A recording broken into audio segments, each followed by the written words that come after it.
अच्छा, बिस्मिल्लाह करते हैं। शाबाश। बिस्मिल्लाहिर्रहमानिर्रहीम। अच्छा, लास्ट टाइम हमने हाइब्रिडाइजेशन और उसके बेसिक प्रिंसिपल्स के बारे में पढ़ा था। आज हम हाइब्रिडाइजेशन के जो बेसिक टाइप्स हैं उनके बारे में स्टडी करेंगे। उनमें से जो पहला टाइप है वो है sp3 हाइब्रिडाइजेशन। sp3 हाइब्रिडाइजेशन से मुराद ऐसी किस्म की हाइब्रिडाइजेशन जिसमें एक s ऑर्बिटल और 3 p ऑर्बिटल आपस में मिक्स हो और ऐसे हाइब्रिड ऑर्बिटल बनाएं जो क्या हो, जो हर लिहाज से इक्वलेंट हो। और अगर ये एक s और 3 p यानी 4 एटॉमिक ऑर्बिटल अगर आपस में मिले और 4 हाइब्रिड sp3 हाइब्रिड ऑर्बिटल बनाए, ऐसी हाइब्रिडाइजेशन को हम sp3 हाइब्रिडाइजेशन कहते हैं। यानी इसमें s और p ऑर्बिटल की मिक्सिंग होगी। क्योंकि वो जो s और p ऑर्बिटल होंगे उनकी वैलेंसी, उनकी शेप या उनकी एनर्जी जो है वो डिफरेंट होगी।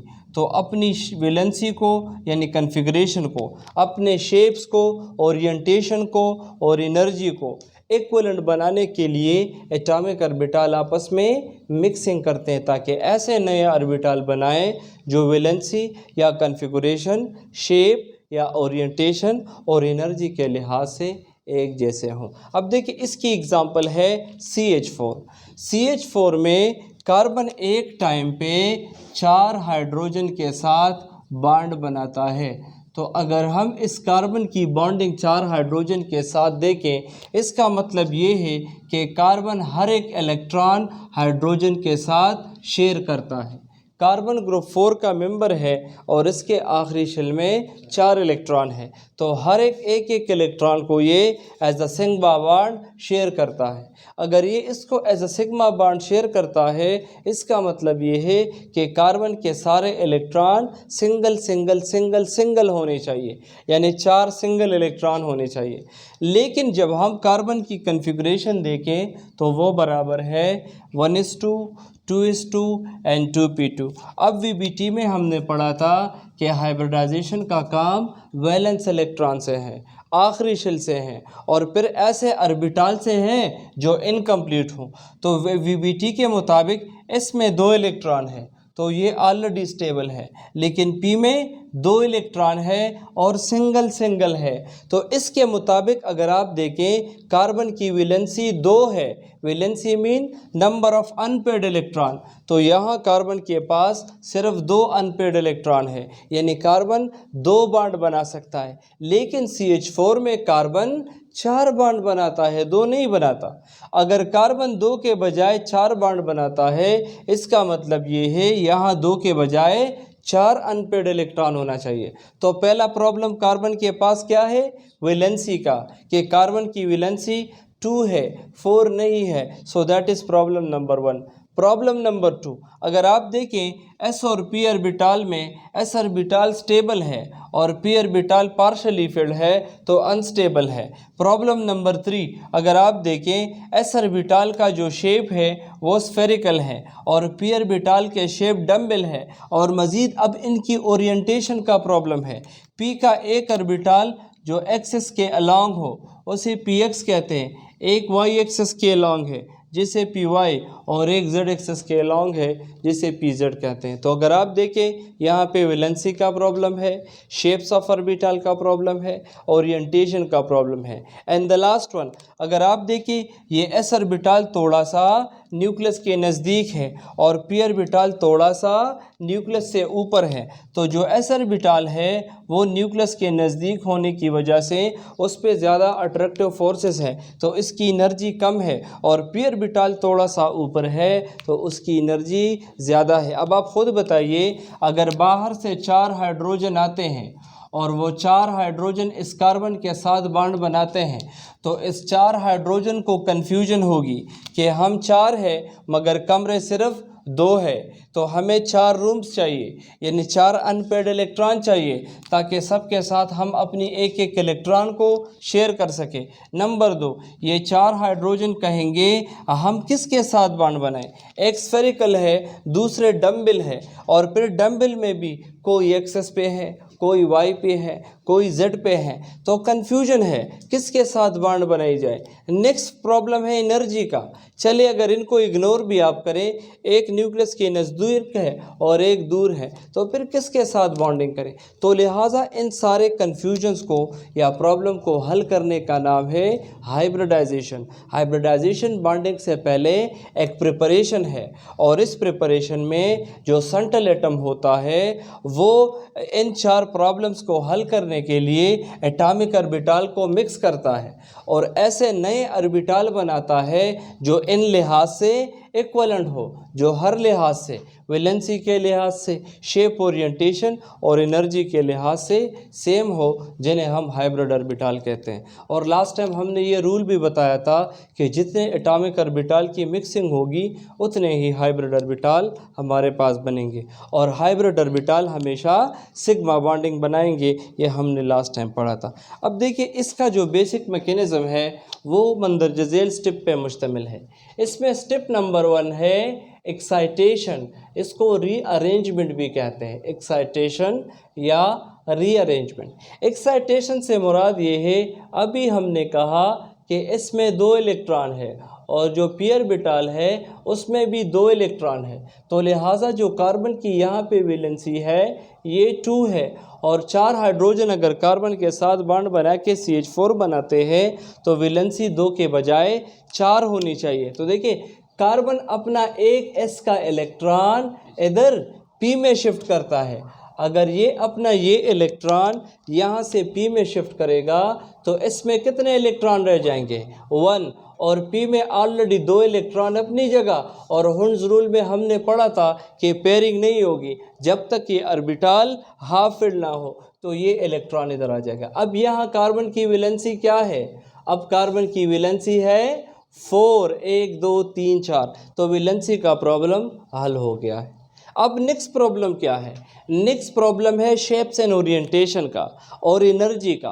तो जो सेकंड स्टेप है उसको मिक्सिंग कहते हैं, उसको क्या कहते हैं, मिक्सिंग।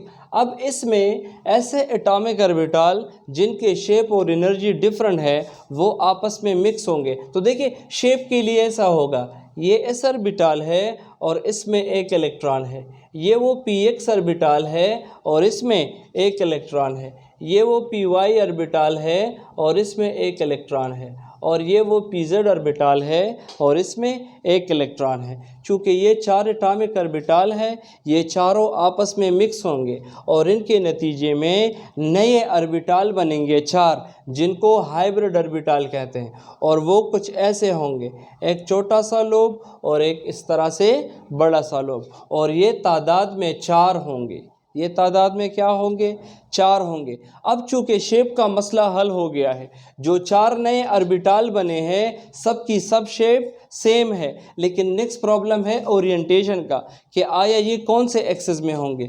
तो ये 4 जो नए हाइब्रिड ऑर्बिटल बनते हैं, ये 4 नए ऑर्बिटल ऐसे होते हैं, ये पहला वाला, ये दूसरा वाला, ये तीसरा वाला और ये चौथा वाला। अगर आप टेट्राहेड्रल ज्योमेट्री कंसिडर करें तो टेट्राहेड्रल ज्योमेट्री की तरह ये आपस में इंटरलॉक स्ट्रक्चर में अरेंज हो जाते हैं। अब देखिए जो आने वाला आपके पास हाइड्रोजन है वो कंफ्यूज होगा कि ये शेप तो बने हैं मगर इन चारों में से किसके साथ बॉन्ड बनाया जाए। तो देखिए इनमें से जो हाइब्रिड ऑर्बिटल, पहला हाइब्रिड, दूसरा हाइब्रिड, तीसरा हाइब्रिड, चौथा हाइब्रिड, ऐसे 4 हाइब्रिड ऑर्बिटल ऐसे अरेंज होते हैं टेट्राहेड्रल स्ट्रक्चर में। तो सबके दरमियान एंगल 109 है, यहाँ भी, यहाँ भी, यहाँ भी। अब हाइड्रोजन के लिए ओरिएंटेशन का भी प्रॉब्लम नहीं है, इनमें से किसी के साथ भी वो हाइड्रोजन वो बॉन्ड बना सकता है। अब देखिए इसमें भी एक इलेक्ट्रॉन, इसमें भी एक इलेक्ट्रॉन, यहाँ भी एक इलेक्ट्रॉन और यहाँ भी एक इलेक्ट्रॉन, और सबकी ओरिएंटेशन सेम है, सब एक ही एंगल पे हैं, तो लिहाजा अब बॉन्डिंग बनाना इजी है। और जो एनर्जी का प्रॉब्लम है तो इस स्टेप से पहले जब एटॉमिक ऑर्बिटल अपनी एनर्जी की प्रॉब्लम को हल करते हैं तो वो ऐसे करते हैं। अब देखिए ये एस ऑर्बिटल है, ये थोड़ा सा नीचे है, न्यूक्लियस के नज़दीक है, और जो पी ऑर्बिटल है वो थोड़ा सा ऊपर है, वो थोड़ा सा ऊपर है, और अब इसमें एक एक इलेक्ट्रॉन है। अब ये क्या करता है, ये एटम ये एटम ऐसे करता है कि ये ग्रीन आप पी ऑर्बिटल कंसिडर करें और ब्लू आप एस ऑर्बिटल। अब देखिए ये ऊपर है और ये नीचे है, तो ये थोड़ा सा ऊपर हो जाता है और ये थोड़ा सा नीचे, तो दोनों का न्यूक्लियस से अब डिस्टेंस सेम हो गया है, तो लिहाजा अब एनर्जी का भी कोई प्रॉब्लम नहीं है। तो फिर इसको हम ऐसे रिप्रेजेंट करते हैं कि ये न्यूक्लियस है, ये वो एस ऑर्बिटल है और ये वो 3 पी ऑर्बिटल है। अब इसकी वैलेंसी का भी प्रॉब्लम हल, शेप का भी हल, ओरिएंटेशन का भी हल और एनर्जी का भी हल। तो जब ये प्रिपरेशन कंप्लीट हो जाएगी तब जाके वो 4 हाइड्रोजन अब इसके साथ क्या करेंगे, बॉन्डिंग करेंगे। तो मैंने हमेशा बताया था कि जब भी बॉन्डिंग होगी उससे पहले ये सारी की सारी प्रिपरेशन होगी, उसके बाद बॉन्डिंग होगी। तो जो लास्ट स्टेप है हाइब्रिडाइजेशन का उसे बॉन्डिंग कहते हैं कि अब जो सेंट्रल एटम है आने वाले मेहमानों के साथ बॉन्डिंग बनाएगा। तो ये सबसे इजी स्टेप है। अब देखिए अगर आप कार्बन कंसिडर करें तो ये कार्बन में एक हाइब्रिड ऑर्बिटल, दूसरा sp3 हाइब्रिड, तीसरा sp3 हाइब्रिड और चौथा sp3, यानी ये सारे sp3 हाइब्रिड ऑर्बिटल हैं। इसमें भी एक इलेक्ट्रॉन, इसमें भी एक, इसमें भी एक, इसमें भी एक। तो चूँकि 4 हाइड्रोजन है, एक हाइड्रोजन इसके साथ सिग्मा बॉन्ड, एक हाइड्रोजन इसके साथ सिग्मा बॉन्ड, एक हाइड्रोजन इसके साथ सिग्मा बॉन्ड और एक हाइड्रोजन इसके साथ सिग्मा बॉन्ड। चूँकि हाइब्रिड ऑर्बिटल हमेशा सिग्मा बॉन्डिंग करते हैं। तो देखिए अब ये कार्बन, ये एक हाइड्रोजन, ये दूसरा हाइड्रोजन, ये तीसरा हाइड्रोजन और ये आपके पास चौथा हाइड्रोजन। तो नॉर्मली आपके पास CH4 मॉलिक्यूल बन जाएगा। अब देखिए जो sp3 हाइब्रिडाइजेशन है इसके बारे में कुछ फैक्ट्स हैं। उसमें से जो ज़रूरी फैक्ट है वो ये है कैरेक्टर। कभी कभार आपसे पूछा जाता है कि sp3 हाइब्रिडाइजेशन में s कैरेक्टर कितना है और p कैरेक्टर कितना है। अब देखिए इसमें एक s ऑर्बिटल है और 3 p ऑर्बिटल है, तो टोटल कितने ऑर्बिटल हैं, 4। इन 4 ऑर्बिटल का अगर परसेंटेज 100 हो तो सिर्फ s का परसेंटेज कितना होगा, तो 25%, क्योंकि s 1 है तो ये आप ऐसे भी निकाल सकते हैं 1/4 और p इसकी तादाद कितनी है 3, तो 3/4, तो ये सिर्फ 25% और ये 75। अब ये परसेंटेज इम्पोर्टेंट है 2-3 पॉइंट्स के लिए, जिनमें पहला पॉइंट है इलेक्ट्रोनेगेटिविटी। हमेशा याद रखिएगा जब s कैरेक्टर कंपाउंड में ज़्यादा हो उन कंपाउंड में इलेक्ट्रोनेगेटिविटी ज़्यादा होगी, वो ज़्यादा इलेक्ट्रोनेगेटिव कंपाउंड होंगे। यानी अगर s कैरेक्टर ज़्यादा है, इलेक्ट्रोनेगेटिविटी ज़्यादा है, तो उन कंपाउंड्स की एसिडिटी ज़्यादा है। अभी डिस्कस करेंगे जब एग्जांपल पढ़ेंगे। और ऐसे कंपाउंड जिसकी s कैरेक्टर ज़्यादा है, इलेक्ट्रोनेगेटिविटी ज़्यादा है, एसिडिटी ज़्यादा है, ऐसे कंपाउंड का बॉन्ड लेंथ कम होता है। अभी जब कंपेयर करेंगे तो आपको पता चल जाएगा। नेक्स्ट इम्पॉर्टेंट पॉइंट ये है कि sp3 में कोई भी अनहाइब्रिड ऑर्बिटल नहीं होता, सारे के सारे हाइब्रिड ऑर्बिटल होते हैं। तो लिहाजा जो सारे के सारे बॉन्ड होंगे वो सिग्मा बॉन्ड्स होंगे, सैचुरेटेड बॉन्ड्स होंगे। अच्छा, नेक्स्ट जो हाइब्रिडाइजेशन है वो है sp2 हाइब्रिडाइजेशन। sp2 हाइब्रिडाइजेशन से मुराद कि जिसमें एक s ऑर्बिटल और 2 p ऑर्बिटल आपस में मिक्स हों। तो चूँकि 3 एटॉमिक ऑर्बिटल आपस में मिक्स होते हैं तो 3 sp2 हाइब्रिड ऑर्बिटल बनाएंगे। चूँकि s और p2 है तो sp2 हाइब्रिड ऑर्बिटल होंगे। ये वो हाइब्रिड ऑर्बिटल होंगे जो एनर्जी, वैलेंसी, शेप और ओरिएंटेशन के लिहाज से एक जैसे होंगे, यूनिफॉर्म होंगे, इक्विवेलेंट होंगे। इसके एग्जांपल है C2H4। जब C2H4 बनता है तो इसमें sp2 हाइब्रिडाइजेशन होती है। अब ये कैसे होगी, तो अगेन सबसे पहले कार्बन की इलेक्ट्रॉनिक कन्फिगरेशन देख लें। इसका एटॉमिक नंबर है 6, तो कन्फिगरेशन है 1s2, 2s2 एंड 2p2। अब s में भी 2 इलेक्ट्रॉन और p में भी 2 इलेक्ट्रॉन, तो इसकी वैलेंसी क्या है, वैलेंसी 2 है और इधर ये 4 बॉन्ड बनाता है। तो चूँकि 4 बॉन्ड बनाने के लिए हमें ये वैलेंसी 4 चाहिए। ये कंपाउंड अगर आप खोल लें तो ये है 2 कार्बन और 2 हाइड्रोजन के बीच का बॉन्ड है ऐसे, और एक इसमें डबल बॉन्ड है। तो यहाँ भी कार्बन देखिए 1 2 3 4, एक कार्बन 4 बॉन्ड बनाता है और ये कार्बन भी 1 2 3 और 4 4 बॉन्ड बनाता है।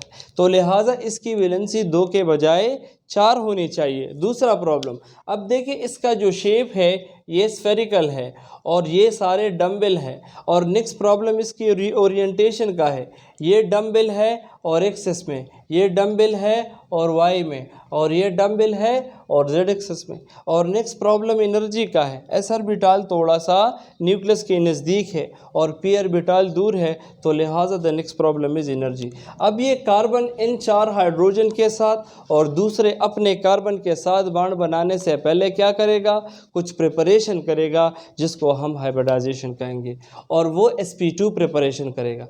उसका जो पहला स्टेप है वो कौन सा है, वो है एक्साइटेशन।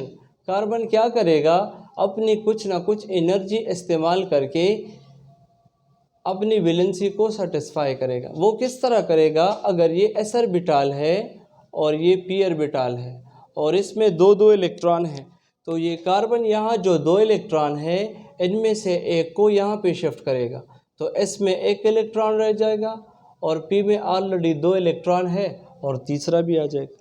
तो यहाँ कार्बन की वैलेंसी 2 है और यहाँ कार्बन की वैलेंसी 4 हो जाएगी, तो अब कार्बन 4 बॉन्ड बना सकता है। नेक्स्ट ये क्या करेगा, नेक्स्ट ये एनर्जी और शेप और ओरिएंटेशन का प्रॉब्लम हल करेगा। तो नेक्स्ट ये क्या करेगा, ये मिक्सिंग करेगा। अब देखिए ये s ऑर्बिटल, ये px, ये py और ये pz, और ये न्यूक्लियस से दूर और ये न्यूक्लियस से ये s वाला जो है नज़दीक और p वाला दूर। तो इन सारे प्रॉब्लम को हल करने के लिए यही कार्बन इन ऑर्बिटल को आपस में मिक्स करेगा और नए हाइब्रिड ऑर्बिटल बनाएगा। लेकिन आप देखें ये हाइब्रिडाइजेशन sp2 है। sp2 से मुराद इसमें एक s ऑर्बिटल और कोई भी 2 p ऑर्बिटल मिक्स होंगे। कोई भी 2 से मुराद px py भी मिक्स हो सकते हैं, py pz भी मिक्स हो सकते हैं और px pz भी मिक्स हो सकते हैं। कोई भी 2 p ऑर्बिटल और एक s ऑर्बिटल आपस में मिक्स होंगे, और जो ऑर्बिटल आपस में मिक्स नहीं होगा वो अनहाइब्रिड होगा। जो हमने VBT के पोस्टुलेट में पढ़ा था कि जो ऑर्बिटल हाइब्रिडाइजेशन में पार्टिसिपेट ना करे वो अनहाइब्रिड रहेगा, वो हाइब्रिडाइजेशन का हिस्सा नहीं होगा। अब देखिए कितने एटॉमिक ऑर्बिटल आपस में मिक्स होते हैं, हाँ 3 एटॉमिक ऑर्बिटल आपस में मिक्स हैं, तो कितने हाइब्रिड ऑर्बिटल बनेंगे, 3। तो जो हाइब्रिड ऑर्बिटल बनेंगे वो 3 बनेंगे और अगेन वो उसी तरह के सेम होंगे। एक ऑर्बिटल हाइब्रिड, ये दूसरा हाइब्रिड ऑर्बिटल, ये तीसरा हाइब्रिड ऑर्बिटल, और वो ऑर्बिटल जो हाइब्रिडाइजेशन में पार्टिसिपेट ना करे वो ऐसे अनहाइब्रिडाइज रहेगा, जिसको मैं ये डॉटेड लाइन से या डैश से रिप्रेजेंट करूँगा। यानी ये वो ऑर्बिटल है जिसने हाइब्रिडाइजेशन में पार्टिसिपेट नहीं किया। अब देखिए इसमें भी एक इलेक्ट्रॉन, इसमें भी एक इलेक्ट्रॉन, इसमें भी एक इलेक्ट्रॉन और इसमें भी एक इलेक्ट्रॉन। अब देखिए अगेन हाइब्रिड जो है इसमें भी एक इलेक्ट्रॉन, इसमें भी और अनहाइब्रिड में भी। अब आप खुद अंदाज़ा करें कि ये जो हाइब्रिड ऑर्बिटल है इसकी ओरिएंटेशन ऐसी होनी चाहिए ताकि आने वाले एटम के लिए प्रॉब्लम ना हो। तो देखिए ये ऐसे अरेंज हो जाते हैं। ये पहला हाइब्रिड ऑर्बिटल, चूँकि 3 है ना, और विस्पर के मुताबिक तीनों को हमने ऐसे स्पेसेस में रखने हैं कि एक में मिनिमम रिपल्जन हो। तो अगर 360 डिग्री है और आपने 3 हाइब्रिड ऑर्बिटल को ऐसे फासले पर रखने हैं कि मिनिमम रिपल्जन हो, तो कौन सा एंगल बेस्ट होगा, 360 को 3 पर डिवाइड करें तो 120, तो ये दोनों 120 पे और तीसरा भी इससे 120, तो ये सारे 120 120 120 जो हाइब्रिड ऑर्बिटल है पहला, ये दूसरा और ये आपके पास तीसरा, ये तीनों जो है 120 120 एंगल पे होंगे। अच्छा जो अनहाइब्रिड ऑर्बिटल है वो कहाँ होगा, तो अनहाइब्रिड ऑर्बिटल हाइब्रिड ऑर्बिटल के परपेंडिकुलर होता है, ये 90 एंगल पे होता है ताकि रिपल्जन कम हो। अब देखिए ये हाइब्रिड जो है तीनों ऐसे और ये अनहाइब्रिड ऐसे 90 एंगल पे होगा। चूँकि अनहाइब्रिड हम बोर्ड पे स्पेस में ड्रा नहीं कर सकते ऐसे स्पेस से बाहर, तो इसको हम ऐसे सीधा बनाते हैं कि ये वो अनहाइब्रिड ऑर्बिटल है। अब नेक्स्ट स्टेप क्या है, जो फाइनल स्टेप है वो बॉन्डिंग है। तो यहाँ पे क्या होगा, अब देखिए अगर आप देखें इसमें C2H4 में 2 कार्बन के बीच का बॉन्ड है और उसके बाद हाइड्रोजन के साथ बॉन्डिंग। तो देखिए ये वो पहला हाइब्रिड ऑर्बिटल्स कार्बन का, ये एक ऑर्बिटल हाइब्रिड, ये दूसरा और ये तीसरा।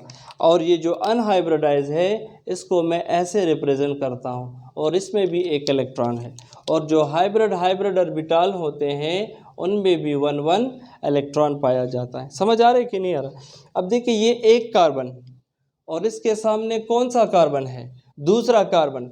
अगर ये कार्बन यही प्रिपरेशन करता है तो वो दूसरा कार्बन भी सेम प्रिपरेशन करेगा। 2 कंपाउंड आपस में जब बॉन्ड बनाते हैं, मैंने आपको बताया था जब आपके घर मेहमान आते हैं तो आप भी तैयारी करते हैं, लेकिन जो मेहमान आपके घर आता है वो भी अपनी कुछ ना कुछ तैयारी करके आता है। तो ये कार्बन अगर पेरेंट कार्बन है और ये ख़ुद में ये सारी प्रिपरेशन करता है, तो जो आने वाला कार्बन है वो भी इसके मुताबिक क्या करेगा? सेम प्रिपरेशन करेगा। तो देखिए ये दूसरा कार्बन, ये इसका हाइब्रिड ऑर्बिटल, ये दूसरा हाइब्रिड ऑर्बिटल और ये तीसरा हाइब्रिड ऑर्बिटल। और अगेन इसमें भी sp2 हाइब्रिडाइजेशन है तो इसमें भी अनहाइब्रिड ऑर्बिटल। तो देखिए ये पहला हाइब्रिड ऑर्बिटल, ये दूसरा हाइब्रिड, ये तीसरा पहले कार्बन का, और इसी तरह इनका अनहाइब्रिड, और ये वो दूसरा कार्बन है। अब रूल क्या है? रूल ये है जो पहला कार्बन है उसका हाइब्रिड ऑर्बिटल दूसरे कार्बन के हाइब्रिड ऑर्बिटल से सामने ओवरलैप करेगा। जब एक हाइब्रिड ऑर्बिटल दूसरे कार्बन के हाइब्रिड ऑर्बिटल से हेड ऑन ओवरलैप करे, कौन सा बॉन्ड बनेगा? Sigma bond. तो पहले कार्बन कार्बन का बॉन्ड बन जाएगा। तो देखिए ये पहला कार्बन, अब देखिए ये दूसरा कार्बन और ये तीसरा कार्बन, इसी तरह ये दूसरा हाइब्रिड कार्बन और ये तीसरा। अब देखिए पहले हमेशा आपने सारे के सारे सिग्मा बॉन्ड फिल करने हैं, पहले सिग्मा बॉन्ड को ख़त्म करना है। जितने हाइब्रिड ऑर्बिटल है अभी हमने कहा उतने ही सिग्मा बॉन्डिंग होंगे। तो देखिए ये कार्बन कार्बन का बॉन्ड बन गया है। अब चूंकि 4 हाइड्रोजन है तो 2 हाइब्रिड ऑर्बिटल इसके पास है जिसमें एक एक इलेक्ट्रॉन है, और 2 हाइब्रिड ऑर्बिटल इसके साथ है और इसके पास एक एक इलेक्ट्रॉन है। अब देखिए 4 हाइड्रोजन है और 4 हाइड्रोजन पे इन 2 कार्बन का मुकाबला है, तो 2 हाइब्रिड ऑर्बिटल 2 हाइड्रोजन के साथ बॉन्ड बनाएंगे और दूसरे कार्बन के जो 2 हाइब्रिड ऑर्बिटल है वो भी 2 हाइड्रोजन के साथ। तो देखिए एक हाइड्रोजन के साथ सिग्मा बॉन्ड और ये दूसरे के साथ सिग्मा बॉन्ड। तो देखिए ये CH2 और ये भी CH2, और राइट में भी ये हाइड्रोजन के साथ सिग्मा बॉन्ड और ये हाइड्रोजन के साथ, तो ये भी H और ये भी H। अब बारी है किसकी? अनहाइब्रिड ऑर्बिटल की। अब देखिए ये भी अनहाइब्रिड ऑर्बिटल है, ठीक है, ये वाला, और इसमें सपोज एक इलेक्ट्रॉन है, और ये भी अनहाइब्रिड ऑर्बिटल है और इसमें भी। अब मैंने आपको लास्ट टाइम भी बताया था जब हाइब्रिड ऑर्बिटल बॉन्ड बना लेता है, सिग्मा बॉन्डिंग हो जाती है, तो अनहाइब्रिडाइड हेड ऑन ओवरलैप नहीं कर सकता मगर साइड वाइज ओवरलैप कर सकता है। तो ये कार्बन का अनहाइब्रिड ऑर्बिटल इस अनहाइब्रिड ऑर्बिटल के साथ साइड वाइज ओवरलैप करके पाई बॉन्ड बनाएगा, तो पाई बॉन्ड की वजह से यहाँ डबल बॉन्ड बन जाएगा। अब देखिए जब कार्बन अकेले हो और उसके साथ 4 हाइड्रोजन हो वो sp3 हाइब्रिडाइजेशन की तरफ जाता है, लेकिन जब 2 कार्बन हो फिर उनका मुकाबला उन 4 हाइड्रोजन पे होता है। चूँकि दोनों कार्बन का पावर बराबर है तो ये दोनों आपस में तय कर लेते हैं कि 2 हाइड्रोजन मैं लेता हूँ और 2 हाइड्रोजन आप ले ले, लेकिन सबसे पहले आपस में बॉन्डिंग करते हैं ताकि दोनों के दोनों स्टेबल रह सकें। अच्छा, sp2 के हवाले से जो करेक्टर वाइज फैक्ट्स हैं, इसमें अगर आप देखें तो sp2 है तो टोटल 3 ऑर्बिटल है, 3 में से s का करेक्टर है 1/3, तो ये तकरीबन 33 पॉइंट समथिंग है, और जो p करेक्टर है चूँकि p2 है तो 2/3, तो ये तकरीबन 66 पॉइंट समथिंग है, जो राउंड ऑफ करके हमने 67 लिखा है। अब देखें sp3 में s करेक्टर था 25%, यहाँ s करेक्टर है 33%। तो उधर हमने कहा था जब s करेक्टर बढ़ती है उसके साथ इलेक्ट्रोनेगेटिविटी बढ़ती है, तो अल्केन यानी सैचुरेटेड जो कार्बन है यानी जो CH4 है वो इतना इलेक्ट्रोनेगेटिव नहीं है, लेकिन अल्कीन उसके मुकाबले में इलेक्ट्रोनेगेटिव है, बिकॉज C2H4 में डबल बॉन्ड है, उसमें S करेक्टर ज़्यादा है, तो लिहाजा वो ज़्यादा एसिडिक है। नेक्स्ट आपके पास अगर आप देखें तो इसमें से जितने हाइब्रिड ऑर्बिटल हैं वो सिग्मा बॉन्डिंग करेंगे, और जो पाई ऑर्बिटल है, जो अनहाइब्रिड ऑर्बिटल है, वो पाई बॉन्डिंग बनाएंगे। अच्छा, नेक्स्ट आपके पास है sp हाइब्रिडाइजेशन। तो वर्डिंग अगर आप देख लें, sp हाइब्रिडाइजेशन से मुराद जिसमें एक s ऑर्बिटल और एक p ऑर्बिटल आपस में मिक्स हो। चूँकि दो एटॉमिक ऑर्बिटल आपस में मिक्स होंगे तो दो हाइब्रिड ऑर्बिटल बनेंगे, और ये अल्काइंस के लिए है। फेमस एग्जांपल है फॉर्मेशन ऑफ C2H2 के C2H2 कैसे बनता है। तो देखिए, कार्बन का इलेक्ट्रॉनिक कन्फिगुरेशन है 1s2, 2s2 and 2p2। Again अगर हम देखें तो यहाँ पे बहुत सारे प्रॉब्लम्स हैं। पहला प्रॉब्लम वैलेंसी का, इधर सिर्फ 2 अनपेड इलेक्ट्रॉन है, जबकि कार्बन इन कंपाउंड में 4 बॉन्ड बनाता है। ऐसे कार्बन और कार्बन के बीच ट्रिपल बॉन्ड, और फिर एक हाइड्रोजन के साथ बॉन्ड। तो देखिए, ये एक कार्बन 4 बॉन्ड और ये भी 4 बॉन्ड। ये आसान हो जाती है फिर स्टडी करते हैं। अब चूँकि ये अगर आप देखें शेप का भी प्रॉब्लम है। देखिए, इसके स्फेरिकल और इनके डम्बल फिर ओरिएंटेशन का है। ये डम्बल जो है px py pz में और वो 3D है।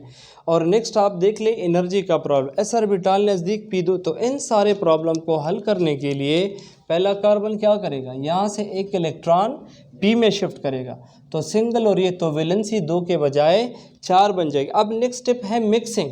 चूँकि ये sp हाइब्रिडाइजेशन है जिसमें एक s और p में से आप कोई भी मिक्स कर सकते हैं, pxp, pyb, pzb, सबकी प्रोबेबिलिटी इक्वल है। अब देखिए, इसमें अगर आप देखें तो 2 एटॉमिक ऑर्बिटल आपस में मिक्स होते हैं, तो लिहाजा 2 हाइब्रिड ऑर्बिटल बनेंगे, और बाकी 2 जो हाइब्रिडाइजेशन में पार्टिसिपेट नहीं करते वो अनहाइब्रिडाइज रहेंगे। अगर ये py है और ये pz है तो ये अनहाइब्रिडाइज रहेंगे, ये हाइब्रिडाइजेशन में पार्टिसिपेट नहीं करेंगे। अब विस पर तीर को अप्लाई करें, हाइब्रिड ऑर्बिटल है और सिर्फ 2 है। ये अगर 2 हो और हाइब्रिड ऑर्बिटल हो और ये एक दूसरे को रिपेल करे तो मैक्सिमम एंगल कौन सा होगा कि जहां इनकी रिपल्जन मिनिमम होगी 180। तो ये दोनों 180 पे अरेंज हो जाते हैं। ये पहला हाइब्रिड ऑर्बिटल और ये दूसरा हाइब्रिड ऑर्बिटल, इसमें भी एक इलेक्ट्रॉन और इसमें भी एक इलेक्ट्रॉन। और जो 2 अनहाइब्रिड ऑर्बिटल है ये इंटरेस्टिंगली परपेंडिकुलर रहते हैं। अब अगर ये 2 हाइब्रिड ऑर्बिटल है तो ये पहला अनहाइब्रिड ऑर्बिटल इसके ऐसे परपेंडिकुलर रहता है, और जो दूसरा है वो भी इसके परपेंडिकुलर।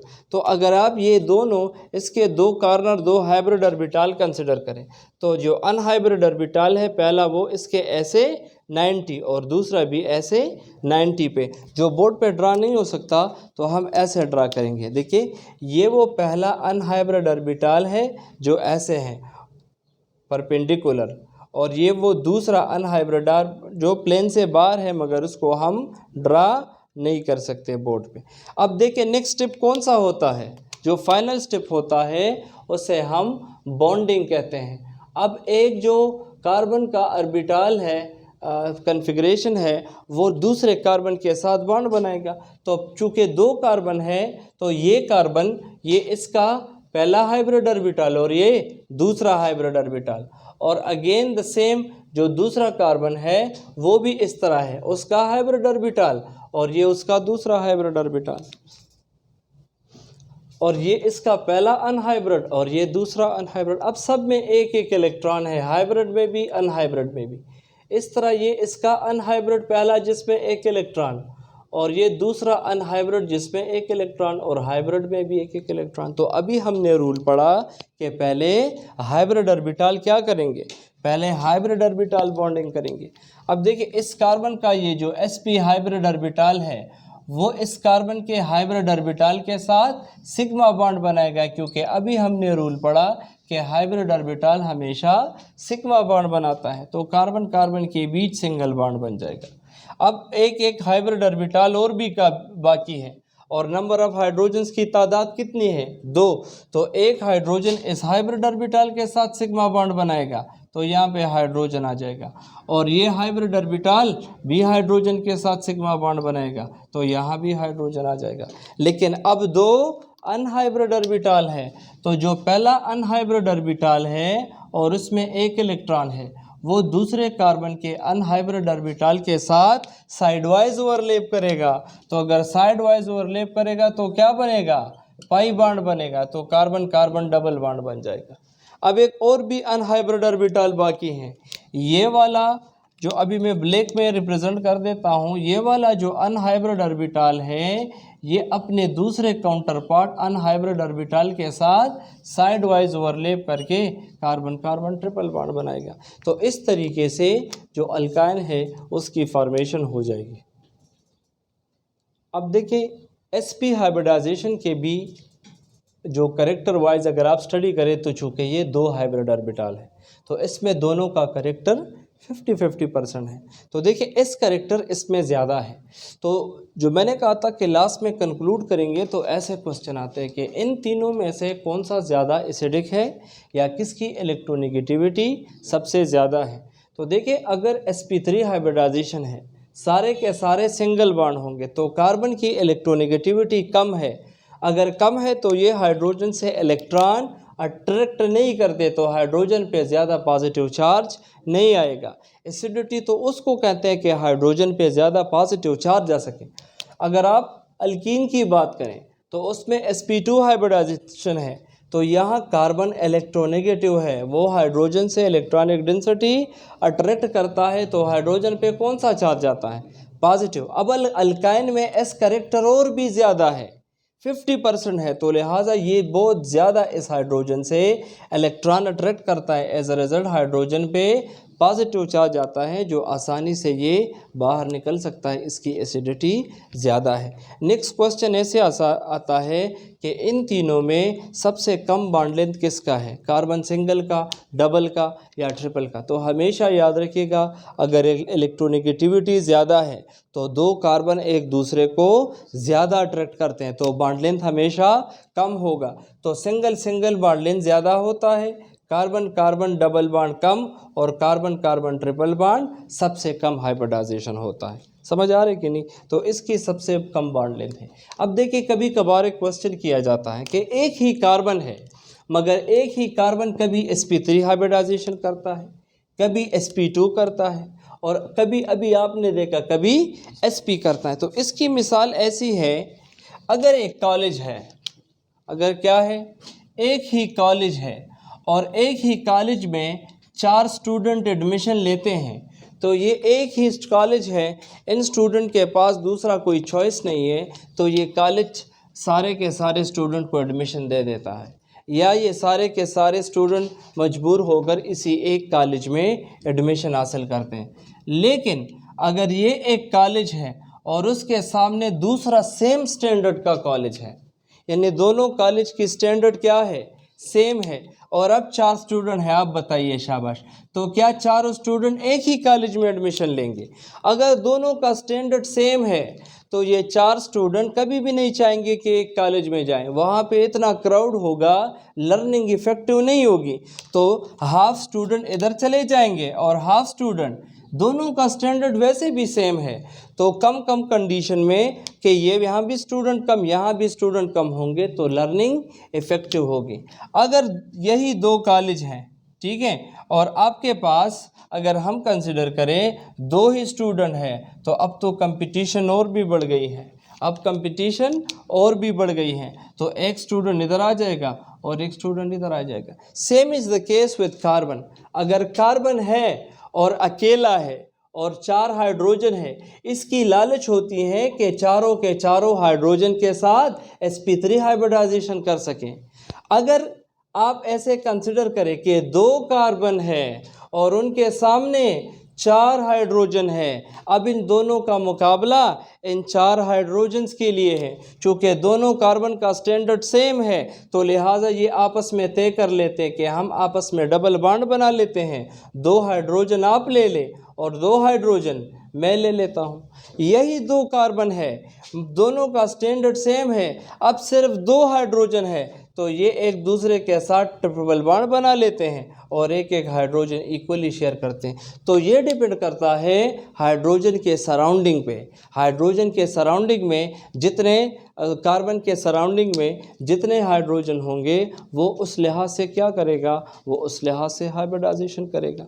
अब नेक्स्ट देख ले, कभी कभार ये क्वेश्चन किया जाता है। अच्छा, नेक्स्ट जो है, कभी कभार ये क्वेश्चन किया जाता है कि हाइब्रिडाइजेशन जो है ये प्रोसेस है या फिनोमिनन है, यानी क्या ये एक वैलिड प्रोसेस है, एक केमिकल प्रोसेस है कि जो बॉन्डिंग सिचुएशन को एक्सप्लेन करता है, या ये एक फिनोमिनन है। तो याद रखें, मोस्ट ऑफ द लिटरेचर इस बात पे फोकस करते हैं कि हाइब्रिडाइजेशन ओवरऑल प्रोसेस नहीं है, ये एक थ्योरेटिकल एक्सप्लेनेशन है। यानी बॉन्ड फॉर्मेशन के लिए हमारे पास क्या है, ये एक थ्योरेटिकल एक्सप्लेनेशन है। तो हम कहते हैं ये एक फिनोमिनन है। इसको आप थ्योरेटिकली एक्सप्लेन करते हैं कि ये शायद ऐसे पॉसिबल हो, लेकिन इसकी कोई प्रैक्टिकल वैलिडेशन या एक्सपेरिमेंटल या स्पेक्ट्रोस्कोपिक डेटा अवेलेबल नहीं है। नेक्स्ट क्वेश्चन आता है जो बहुत ज़रूरी है कि हाइब्रिडाइजेशन एंडोथर्मिक है या एक्सोथर्मिक है। देखिए, अगर आपसे जनरली पूछा जाए कि हाइब्रिडाइजेशन क्या है, तो जनरली स्पीकिंग हाइब्रिडाइजेशन बोथ है। हाइब्रिडाइजेशन एंडोथर्मिक भी है और एक्सोथर्मिक भी है। एंडोथर्मिक ऐसे हैं, जब आपने देखा था कि कार्बन की वैलेंसी 2 थी, सही है ना, और 2 से 4 बनाने के लिए कार्बन ने एक इलेक्ट्रॉन की शिफ्ट की थी पी ऑर्बिटल में। अब दिस शिफ्टिंग रिक्वायर एनर्जी, तो यहाँ इस प्रोसेस के लिए एनर्जी चाहिए। जिस प्रोसेस में एनर्जी इस्तेमाल की जाए, एनर्जी दी जाए, वो प्रोसेस एंडोथर्मिक रहता है। तो in context of excitation hybridisation endothermic है। लेकिन इधर देखिए, जहाँ पे बॉन्ड फॉर्मेशन होती हैं तो bond formation is always exothermic. जहाँ भी बॉन्ड बनेगा उधर एनर्जी रिलीज होगी। तो चूँकि हाइब्रिडाइजेशन के लास्ट स्टेप में बॉन्डिंग होती है तो वहाँ पे एनर्जी रिलीज होती है, तो ये एक्सोथर्मिक भी है। लेकिन अगर आपको कोई मजबूर करे कि हमें एक जवाब दे दें, तो एक जवाब है हाइब्रिडाइजेशन एक्सोथर्मिक इन नेचर है। एंडोथर्मिक है, उसमें एनर्जी लेता है मगर बहुत कम एनर्जी लेता है, और बॉन्ड फॉर्मेशन में बहुत ज़्यादा एनर्जी रिलीज़ करता है। तो नेट इफेक्ट जो है वो एक्सोथर्मिक प्रोसेस का है, वो बॉन्ड फॉर्मेशन का है। तो लिहाजा हम कह सकते हैं कि ये एक एक्सोथर्मिक फिनोमिनन है। अब हाइब्रिडाइजेशन में एक क्वेश्चन किया जाता है कि जब एक्साइटेशन होती है तो कार्बन को एनर्जी चाहिए कि वो इस इलेक्ट्रॉन को यहाँ से पी में शिफ्ट करे। अब चूँकि ये एंडोथर्मिक प्रोसेस है तो इसके लिए कार्बन ये एनर्जी कहाँ से लेता है। अब रिसर्च एनालिसिस हमें 2 बातें बताती हैं कि कार्बन जब भी हाइब्रिडाइजेशन में एक्साइटेशन करता है तो ये एनर्जी ये सराउंडिंग से लेता है। कहाँ से लेता है? सराउंडिंग से। अब सराउंडिंग से मुराद 2 चीज़ें हैं। पहला है कंडीशन। कंडीशन ये, फॉर एग्ज़ाम्पल ये एक फ्लास्क है और इसमें आपने कार्बन का स्पीशी रखा है, और ये दूसरा कोई मटेरियल है और इस एक्स मटेरियल का आप रिएक्शन करते हैं कार्बन के साथ। अब आप क्या करते हैं, आप ये दोनों सैंपल हीट करेंगे, इसमें एसिड डालेंगे, पीएच मेंटेन करेंगे, टेम्परेचर मेंटेन करेंगे, या शेकिंग करेंगे, स्पिनिंग करेंगे, स्टीयरिंग करेंगे। तो इस कोलिजन में यहाँ पे एनर्जी जो है वो हाइब्रिडाइजेशन में कंज्यूम होगी। लेकिन जो सबसे ज़्यादा ऑथेंटिक है वो ये है, ये जब आप फॉर एग्ज़ाम्पल ये कार्बन है और कार्बन के करीब 4 हाइड्रोजन आते हैं, तो ये हाइड्रोजन खुद अपना फील्ड रखता है और कार्बन का अपना फील्ड होता है। ये हाइड्रोजन जब कार्बन के फील्ड में करीब आएगा, क्योंकि इसमें इलेक्ट्रॉन और प्रोटॉन्स है और दोनों क्या है, चार्जेस है ना, और कार्बन में भी इलेक्ट्रॉन और प्रोटॉन है, वो भी क्या है, चार्जेस हैं।